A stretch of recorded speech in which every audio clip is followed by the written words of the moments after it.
요즘은 변화의 속도가 참 빠르다는 생각이 듭니다. 인터넷 속도도 몇 년 전에 비해서 상당히 빨라졌고, 삶의 변화도 예전과는 비교할 수 없을 정도로 매우 빨라졌습니다. 미국에는 트럼프 대통령이 취임한 지 한 2달 정도가 됐더라고요. 2달 정도밖에 안 되었는데 연방정부로부터 시작해서 미국 내 상황이 아주 빠르게 전개가 되고 있습니다. 아마도 이 정도 빠르게 진행될 거라고 전혀 생각하지 못할 정도로 굉장히 많은 변화들이 우리 주변에서 생기고 있습니다. 이는 미국뿐만 아니라 전 세계적으로도 마찬가지인 것 같습니다. 연일 크고 작은 사건들, 사고들이 우리 주변에서 또 전 세계에서 일어나고 있습니다. 이런 급변하는, 또 빠르게 변화하는 그런 시대를 살아가면서 한편으로 우리 마음에 좀 두려움이 있다라는 생각이 들었습니다. 앞으로 어떤 일이 생길지 막연한 두려움, 또 우리가 지금 겪고 있는 삶 속에서 좀 위축되어서 소비 심리도 점점 위축되고 있다는 그런 얘기도 들립니다. 이런 변화에 적응하기 위해서 우리는 더욱더 분주하게 움직여야 되는 것 같습니다. 그래서 여유를 갖고 살기보다는 뭐라도 하나를 더 해서 성과를 얻어야 되고 인정을 받아야 살아남을 수 있다고 하는 그런 절박함, 조급함들이 우리 마음에 있고, 또 그것이 우리에게 또 부담감으로 다가올 수도 있을 것 같습니다. 이런 때에 안식에 대해서 함께 생각해 볼 수 있다는 것은 우리에게 큰 의미가 있다고 생각합니다.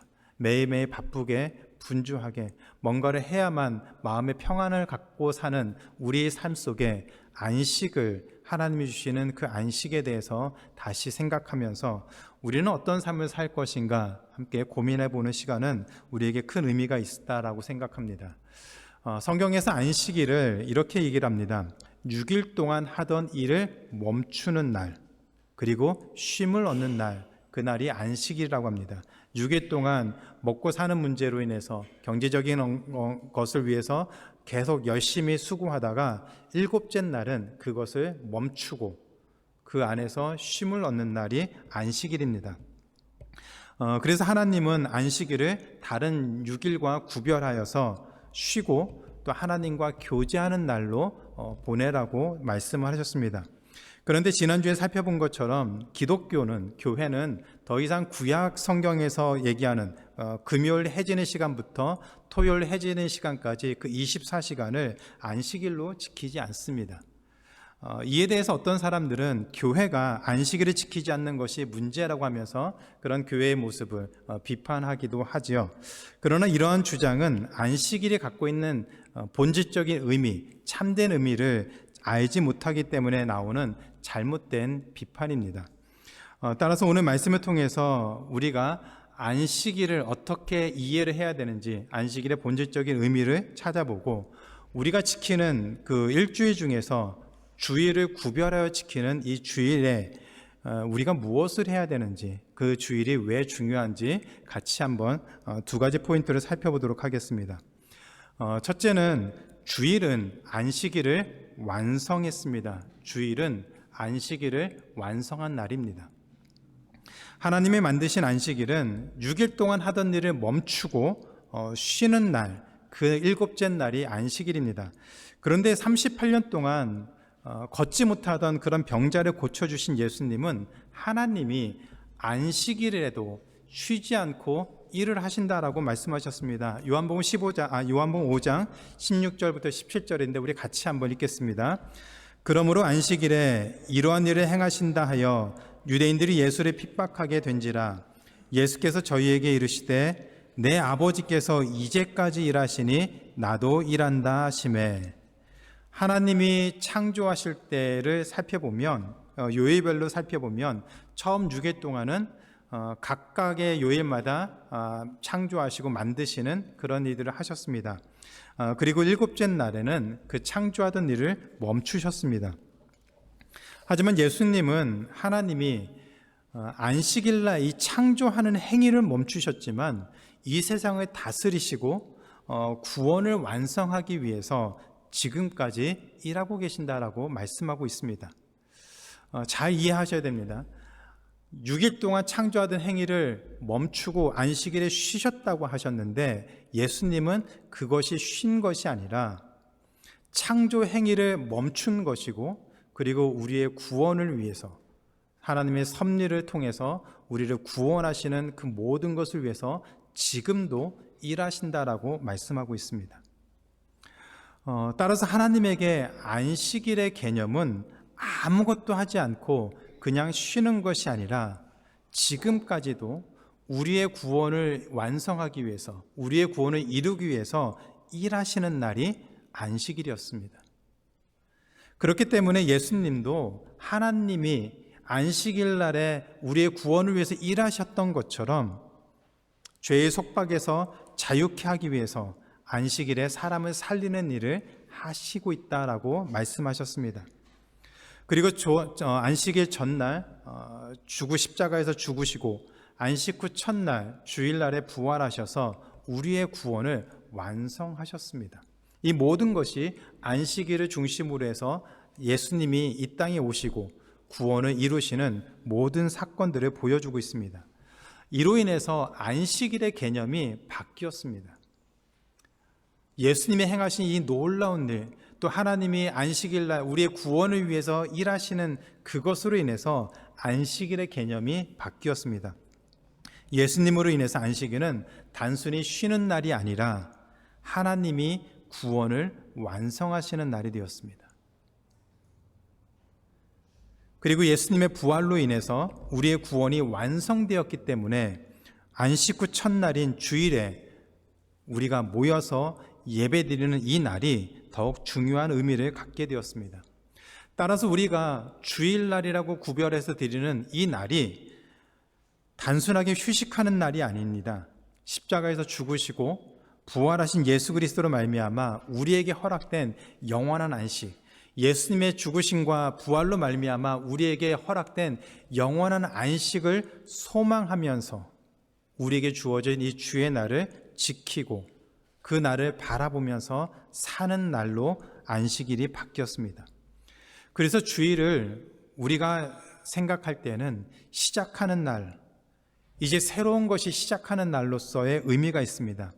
안식일은 한 주의 마지막 날이 안식일이었습니다. 6일 동안 일하고 마지막 날에 쉬는 것이었기 때문에 한 주의 마지막 날로 안식일을 지켰지만 주일은, 안식 후 첫날인 주일은 한 주가 새롭게 시작하는 날입니다. 주의 날에 우리는 하나님이 허락하신 구원의 은혜를 기억해야 됩니다. 그리고 주의 날에 우리는 하나님이 예수 그리스도를 통해서 우리에게 허락한 영원한 안식을 소망하면서 이 날을 기뻐하고 즐거워하며 보내야 합니다. 그래서 주일을 시작하는 날로서 우리에게 의미가 크다라는 것을 기억하셔야 됩니다. 안식일은 하루가 한 주가 마무리하는 날이고 주일은 한 주가 시작하는 날입니다. 마태복음 11장 28절에서 예수님이 그런 우리에게 이런 말씀을 하셨습니다. 수고하고 무거운 짐진 자들아 다 내게로 오라. 내가 너희를 쉬게 하리라. 세상에서 우리가 쉬고 또 지쳤던 몸과 마음이 회복되는 그런 많은 방법들이 있지만 우리가 본질적으로 더 근본적으로 쉬고 회복할 수 있는 길은 예수님 안에서 참된 안식을 누릴 때 가능하다라고 얘기를 하고 있습니다. 이런 점에서 주일을 단순한 휴식의 날로 여기지 말고 영적 안식을 누리는 날로 삼아야 합니다. 6일 동안 열심히 일을 했으니까 주일날은 피곤한 몸을 쉴 수 있겠지만 더 나아가서 예수님으로 말미암아 우리에게 주어진 참된 안식을 누리고 영원한 안식을 바라보는 그 날로 주의 날을 지켜야 됩니다. 세상의 분주함 속에서 벗어나 하나님이 주신 구원의 은혜를 깊이 묵상하고 그거로 인해서 감사하고 또 하나님의 은혜를 더욱더 사모하는 날로 주의 날을 보내야 됩니다. 이 사실을 기억하시고 오늘 예배 가운데 또 성도들과의 교제 가운데 그리스도 안에서 우리에게 주시는 그 참된 안식을 누리고 고백하고 함께 나눌 수 있는 그런 복된 주의 날을 보내는 우리 모두가 되기를 주님의 이름으로 축원합니다. 두 번째로 주일은 영원한 안식을 바라보며 하나님께 예배드리는 날입니다. 영원한 안식을 바라보면서 하나님께 예배드리는 날입니다. 진정한 안식은 단순한 휴식이 아니라 예수님과 동행하고 믿음으로 살아가고 하나님 안에서 참 기쁨을 누리는 날입니다. 히브리서에서는 이를 믿음으로 하나님의 안식에 들어가는 것이라고 표현하고 있습니다. 우리가 안식을 누리고 또 하나님과 깊이 교제하는 것을 믿음으로 안식에 들어가는 것이라고 표현하고 있습니다. 믿음으로 하나님의 안식에 들어가는 가장 중요한 방법은 하나님께 드리는 예배이죠. 우리가 믿음으로 하나님께 나아가 그 안에서 참된 안식을 누리는 가장 핵심적인 방법은 예배입니다. 하나님이 이스라엘 백성을 위해서 안식일을 만드셨을 때에 이스라엘 백성이 우리가 주일에 교회에 모여서 예배드리는 것처럼 그들이 성전에 모여서 안식일날 하나님을 예배하는 것은 아니었습니다. 이스라엘의 율법에 따르면 이스라엘 백성들은 유월절과 오순절과 초막절 이 3대 절기에 예루살렘 성전을 찾았습니다. 그리고 그 세 절기에만 예루살렘 성전에 모여서 함께 하나님께 드리는 그 제사에 참여하는 시간을 가졌습니다.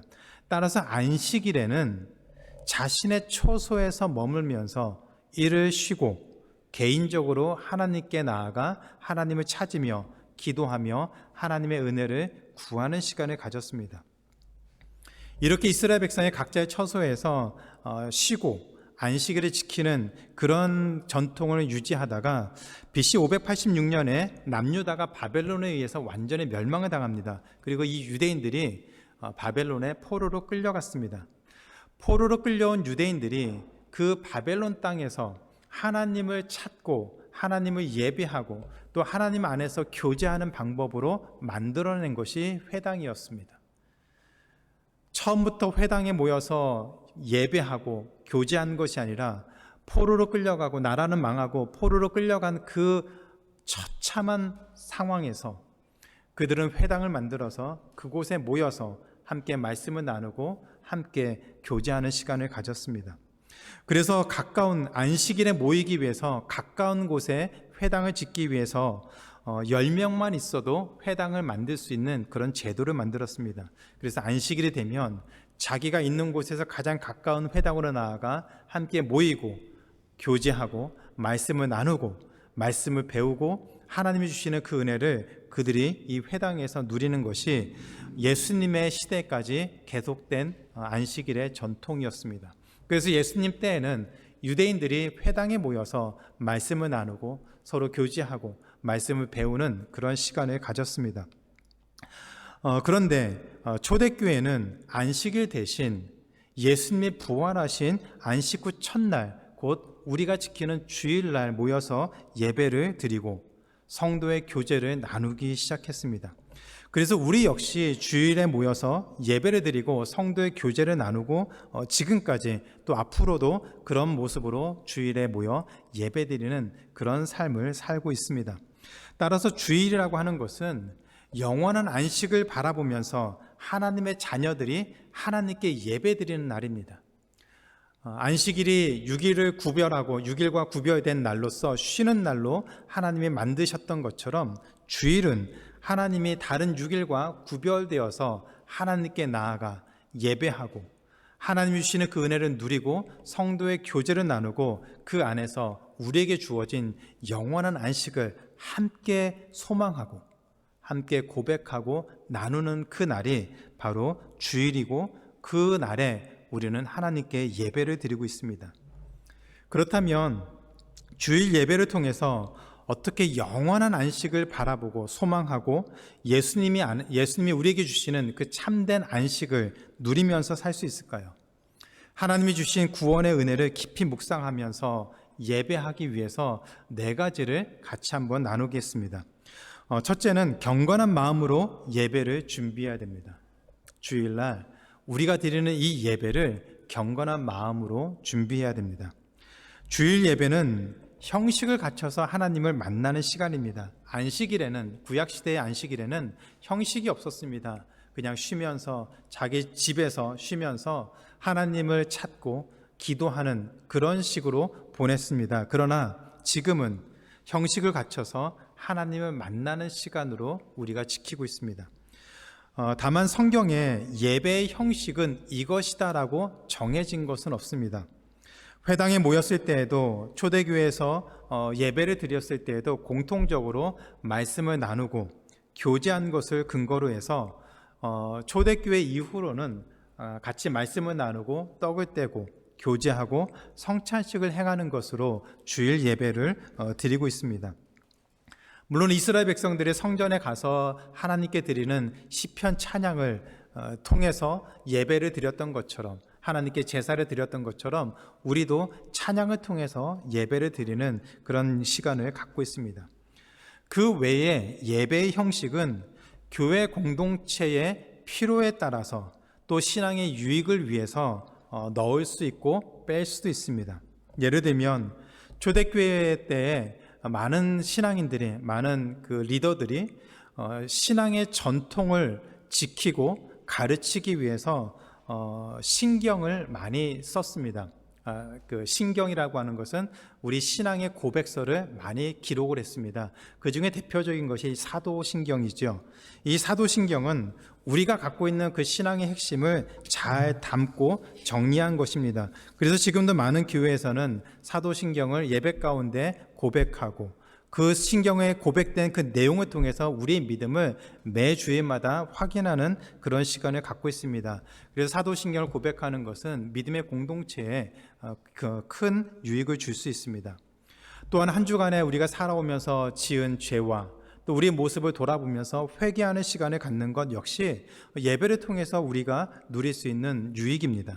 중요한 것은 우리의 모습을 돌아보고 하나님의 은혜를 더 구하고 또 누리기 위해서 공동체가 함께 수고하고 함께 참여해야 된다는 사실입니다. 예배는 어떤 한 사람이 주도하고 한 사람만 참여해서 드리는 것이 아니라 믿음의 공동체가 함께 마음을 모으고 함께 기도하고 함께 준비하고 예배를 통해서 받은 그 은혜들을 함께 나누는 그 공동체가 믿음의 귀한 공동체고 예배 공동체라는 사실을 기억해야 됩니다. 따라서 예배의 방관자가 되어서는 안 됩니다.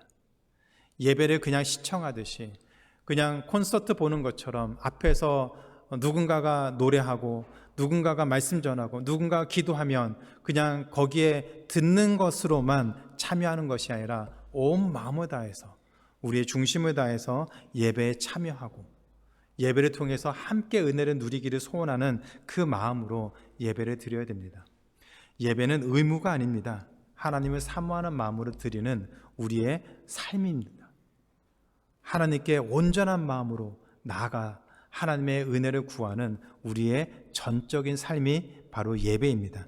그 예배를 위해서 우리가 기도하고 준비하며 드리면 하나님이 예배를 통해서 우리에게 주시는 은혜가 더욱더 클 줄로 믿습니다. 두 번째로 말씀을 사모하는 자세로 예배해야 됩니다. 말씀을 사모하는 마음으로 예배를 드려야 됩니다. 주일에 예배를 드리는 것은 하나님과 교제하기 위해서입니다. 예배를 통한 교제의 방법은 크게 찬양과 기도와 말씀과 성찬 예식입니다. 찬양하며 기도하며 말씀을 듣고 성찬 예식을 행할 때 예배 가운데 임재하시는 하나님의 그 은혜를, 또 하나님을 만나고 경험할 수가 있습니다. 무엇보다 말씀을 들을 때에 열린 마음을 위해서 기도해야 됩니다. 말씀을 들을 때, 또 예배를 사모하며 이 자리에 나올 때에 하나님, 내 마음을 열어서 말씀을 통해서, 찬양을 통해서, 기도를 통해서 하나님이 주시는 그 말씀을 아멘으로 받아들이고 그 말씀에 순종하며 살기를 소원하는 마음으로 예배를 드려야 됩니다. 그것이 올바른 예배자의 자세입니다. 하나님이 주시는 말씀을 있는 그대로 받아들이는 것, 내가 원하는 것, 내가 싫어하는 것은 거부하고 내가 원하는 것만 받으려고 하는 그런 편식을 하는 모습은 올바른 예배자의 모습이 아닙니다. 오히려 그것은 우리의 신앙을 방해하는 모습이라는 것을 기억해야 됩니다. 말씀을 편식하면 말씀을 통해서 찾아오시는 하나님을 만날 수 없습니다. 그러나 마음을 열고 말씀을 드리려는 사람은 친히 찾아오시고 우리와 함께 하시는 그 하나님의 은혜를 충분히 누리고 고백할 수가 있습니다. 우리는 그런 사모함을 가지고 예배의 자리로 나와야 됩니다. 일주일에 한 번 주일이 되었으니까 그냥 습관처럼 예배 자리로 나오는 것이 아니라 그 날에 하나님이 나에게 주실 그 은혜를 사모하는 마음으로 이 자리에 나오는 그 자녀들에게 하나님은 한없는 은혜를 주실 줄로 믿습니다. 세 번째, 주일을 통해 한 주간을 하나님께 맡기는 예배가 되어야 됩니다. 주일을 통해서 한 주일을 일주일을 하나님께 맡기는 예배가 되어야 합니다. 안식일이 일주일의 마지막 날이라면 주일은 일주일의 시작이 되는 날입니다. 출발점입니다. 그래서 예배를 통해서 받은 은혜를 가지고 이제 새롭게 시작하는 한 주를 힘있게 살아갈 수 있도록, 또 세상을 향해서 담대하게 나아갈 수 있도록 우리에게 힘과 은혜와 능력이 되는 것이 바로 예배의 효과입니다. 예배를 통해서 우리가 누리는 은혜입니다. 예배의 감격과 하나님 주신 말씀을 통해서 하나님을 신뢰하는 방법을 배워야 되고, 또 하나님을 신뢰하는 삶을 살아내야 됩니다. 한 주를 하나님과 동행하며 살아낼 수 있는 그 힘과 능력을 우리는 예배를 통해서 받을 수가 있습니다. 받아야 됩니다. 그래서 비록 몸이 피곤하고 지치고 무겁더라도 예배를 통해서 하나님께 맡기고 나아갈 때 우리는 모순적이게도 역설적이게도 오히려 새 힘을 얻을 수가 있습니다.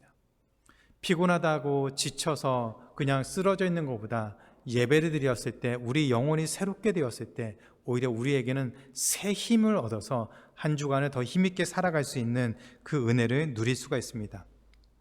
따라서 주일 예배는 단순한 휴식이 아니라 하나님이 우리를 새롭게 회복시키시고 은혜를 주셔서 한 주간을 다시 살아낼 수 있는 그 힘을 주시는, 그것을 경험하는 날인 것을 기억하시기 바랍니다. 그래서 이 주일 예배를 통해서 한 주간 하나님의 자녀로서 넉넉히 살아내고 또 승리할 수 있는 우리 모든 삶이 되기를 주님의 이름으로 축원합니다. 네 번째, 예배는 우리 신앙의 마지노선입니다. 예배는 우리 신앙의 마지노선, 바텀라인입니다. 신앙생활을 하다 보면은 삶에는 업앤다운이 있더라고요. 저도 그렇고 여러분도 마찬가지일 겁니다. 좋은 때가 있는가 하면 힘들고 어려울 때가 있습니다. 좋을 때는 누가 시키지 않아도 뭐든 하고 싶어 하고, 또 작은 일에도 감사와 기쁨이 넘칩니다. 그러나 절망의 시간이 찾아오면 모든 것이 다 귀찮아지고 하고 싶지 않고, 심지어는 믿음마저도 의심이 되고, 또 하나님께 나아가 예배드리는 것도 귀찮아지고, 또 기도하는 것도 흥미를 잃어버리게 됩니다. 그래서 우리가 그 다운이 되었을 때 우리 믿음이 점점 약해질 수 있습니다. 그리고 그 믿음이 약해지기 때문에 오히려 더 어려워지고 힘들어지는 그런 삶이 될 수가 있습니다. 그러다 보면은 때로는 예배를 빠지게 되고, 또 한 번, 두 번 예배를 빠지게 되면 더 믿음이 약해져서 더 자주 예배를 빠지게 되고 말씀을 등한시하게 되죠. 이런 흐름이 지속되면 회복하는 것이 더 어려워집니다. 그래서 우리는 신앙의 마지노선이 필요합니다. 좋을 때야 우리가 다른 걸 하지 않아도 모든 것이 다 감사하고 은혜가 넘치는 삶이지만, 절망적일 때, 바텀라인, 다운이 되었을 때, 그 다운이 되는 그 시점에서 우리 신앙의 마지노선을 지키지 않으면 한도 끝도 없이 계속해서 밑으로 내려갈 수밖에 없습니다. 그런 점에서 우리는 신앙의 마지노선, 아무리 힘들고 아무리 절망적이고 모든 것이 귀찮아서 이제는 다 포기하고 싶은 그 시간에도 반드시 놓치지 말아야 될 그것, 그게 신앙의 마지노선, 바텀 라인인데, 저는 그것이 예배가 되어야 된다고 생각합니다. 우리 신앙의 마지노선은 예배가 되어야 됩니다. 아무리 힘들고 어려운 상황이라도 우리가 포기하지 말아야 될 마지막 것은 바로 예배입니다. 예배를 드리지 않으면 하나님의 은혜를 받는 중요한 방법, 기회를 스스로 놓치게 됩니다. 그래서 어떤 상황에서든지 예배의 자리를 절대로 포기해서는 안 됩니다. 예배는 선택이 아니라 하나님의 부르심이고 하나님의 명령입니다. 예배를 통해서 우리가 은혜를 받지 못하면 다른 것을 통해서 은혜 받는 기회가 더 약해질 수밖에 없습니다. 그리고 우리 믿음이 더 약해지고, 믿음이 약해지면 더 절망적이고 더 밑으로 내려가는 그런 일들이 반복해서 일어날 수밖에 없습니다. 이스라엘 백성이 우상 숭배로 인해서 하나님의 심판을 경험했을 때에 그들은 하나님께 나와 제사를 드린다고 했습니다. 근데 하나님이 그들의 제사를 받지 않겠다고 했습니다. 이스라엘 백성이 하나님께 제사를 못 드리면 그들은 죄사함을 받을 기회를 놓치게 됩니다. 그래서 어떻게 해서라도 제사를 드린다고, 우상을 숭배하면서 제사를 드린다고 그렇게 했을 때에 하나님은 너희의 제사를 받지 않겠다. 내 전에 나와서 춤을 추고 제사 드리는 그 모든 것에 나는 지긋지긋하다라고까지 하면서 그 제사를 안 받겠다고 했습니다. 그러면 큰일 나는 것이죠. 이스라엘 백성은 죄사함의 은혜를 받을 기회를 완전히 잃어버리게 되는 것입니다. 저는 우리 예배가 그렇다고 생각합니다. 우리가 하나님께 받는 은혜, 예배를 통해서 하나님께 받는 은혜가 너무나도 크기 때문에 우리가 예배를 포기하고 예배를 놓치게 되면 우리 믿음이 점점 약해질 수밖에 없습니다. 이건 어떤 한 사람만의 문제가 아니라 모두가 다 그렇습니다. 예배를 통해서 매 주일마다 하나님과 교제하고 말씀을 듣고 찬양하고 기도하고 하나님과 교제하는 이 시간을 우리가 갖지 못하면 매 삶 속에서 우리 믿음이 약해지고 더 힘들어지고 더 절망적으로 더 다운되고 하나님의 자녀로서 하지 말아야 되는 그런 선택까지도 하는 그런 안타까운 모습을 볼 수가 있습니다. 그렇기 때문에 예배를 드리기 위해서 적극적으로 그 방법들을 찾아야 됩니다. 출장을 가더라도 일이 있어서 교회에 나와서 예배 못 드리는 그런 상황이 되더라도 간 곳에서 어느 곳에서 예배 드려야 될지, 예배 시간이 어떤지를 미리 찾아보는 정도로 더 적극적으로 예배를 드려야 됩니다. 그 정도로 마음을 쏟지 않으면 우리는, 제가 장담하건대 우리는 예배를 점점 뒷전으로 미루게 됩니다. 예배는 수고하지 않으면 드릴 수가 없습니다.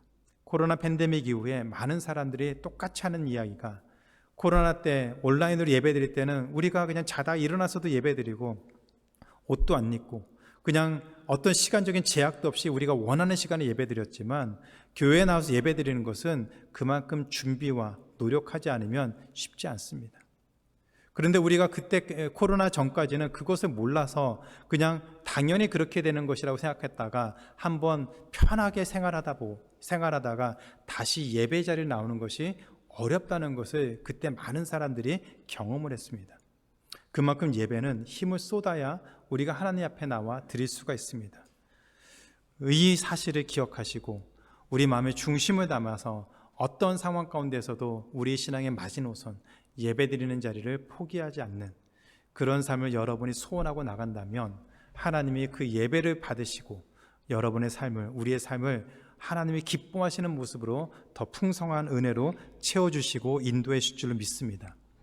그렇기 때문에 이 네 가지 사실을 기억하시기 바랍니다. 경건한 마음으로 예배를 준비하시기 바랍니다.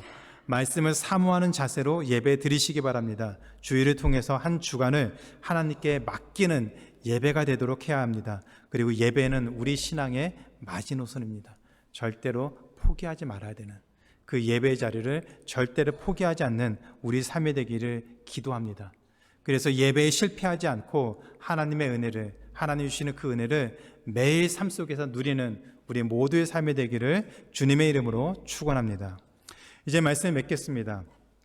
안식일처럼 주일은 단지 육신의 쉼을 얻는 날은 아닙니다. 주일을 거룩하게 지키는 것은 예수 그리스도의 십자가의 은혜를 감사하고 그 안에서 진정한 안식을 찾는 시간입니다. 근데 갈수록 주일 성수에 대한 인식이 줄어드는 모습을 볼 때마다 마음이 참 안타깝습니다. 우리가 예배에 실패하면 하나님의 은혜를 받는 그 길이, 그 기회가 점점 없어지는데 그 예배를 사모하지 않고 예배를 쉽게 여기는 그 모습을 볼 때마다 너무나도 안타깝습니다. 주일은 우리를 죄에서 구원하신 예수님의 날입니다. 십자가의 그 구원과 은혜를, 부활을 기념하는 날입니다. 하나님의 은혜를 누리고 하나님과 교제하는 특별한 날입니다.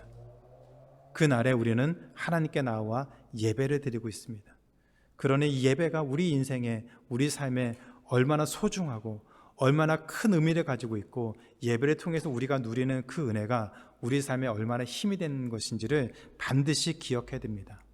그래서 하나님과의 만남을 위해서 구별된 이 주의 날에 하나님께 예배드리는 이 특별한 은혜를 사모하시고 그 은혜를 누리시고 살아가는 하나님의 귀한 자녀가 되기를 주님의 이름으로 축원하고 기도합니다.